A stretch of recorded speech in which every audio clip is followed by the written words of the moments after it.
ಇನ್ನೊಂದು ವಿಶೇಷ ಪ್ರಕಟಣೆ. ಬೆಳಿಗ್ಗೆ ನಾವು ಉಪಹಾರ ಕೊಡ್ತಿದ್ದೇವೆ, ಲಘು ಉಪಹಾರ. ಇಂದಿನಿಂದ ಮಧ್ಯಾಹ್ನ ಕೂಡ ಅತ್ಯುತ್ತಮವಾದ ಊಟ ನಿಮ್ಗೆಲ್ಲರಿಗೂ ವ್ಯವಸ್ಥೆ ಮಾಡಲಾಗಿದೆ. ನಿಮ್ಮತ್ತೆಲ್ಲ ಕಳಕಳಿ ವಿನಂತಿ, ಇದರ ಒಳಗಡೆ ಊಟ ಮಾಡಿ ಕರೆಕ್ಟಾದ ಟೈಮಿಗೆ ಒಳಗಡೆ ಬನ್ನಿ. ಇಲ್ಲದ ಊಟ ಸರಿ ಎಂದು ಹೊರಗೆ ಹೋದವರು ಮತ್ತೆ ಈ ಕಡೆ ಕಾಣುವುದಿಲ್ಲ ಅವರು, ಅದಕ್ಕೆ ಹೊರಗೆ ಹೋದ್ರಲ್ಲ ಒಬ್ಬಳಿಗೆ ಬರೋದಿಲ್ಲ.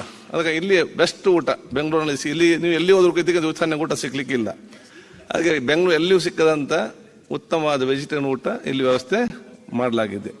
ಆ ಕಾರಣ ಇಟ್ಟುಕೊಂಡು ಯಾರು ಕೂಡ ಹೊರಗೆ ಹೋಗುವ, ಇಲ್ಲಿ ಇರಬೇಕು, ಕರೆಕ್ಟ್ ಟೈಮಲ್ಲಿ ನಾವು ಬರಬೇಕು ಮಧ್ಯಾಹ್ನ. ಅಷ್ಟೆಲ್ಲ ಊಟ ಕೊಟ್ರ ಮೇಲೆ ಒಂದು ಒಳ್ಳೆ ಹಾಸಿಗೆ, ಈಗ ಸರಿಯಾದ ಟೈಮಲ್ಲಿ ಬರೆಸಲಿಕ್ಕೆ ಒಂದು ಸರ್, ಅಷ್ಟೆಲ್ಲ ಒಳ್ಳೆ ಊಟ ಕೊಟ್ರ ಮೇಲೆ ಒಂದು ಹಾಸಿಗೆ ಅದು ಇದು ಕೊಟ್ರೆ ಸುಖವಾಗಿ ನಿಮ್ಗೆ ಆಶೀರ್ವಾದ ಮಾಡಬಹುದು ಅಂತ. ಪ್ರಶ್ನೋತ್ತರ. B P Harish.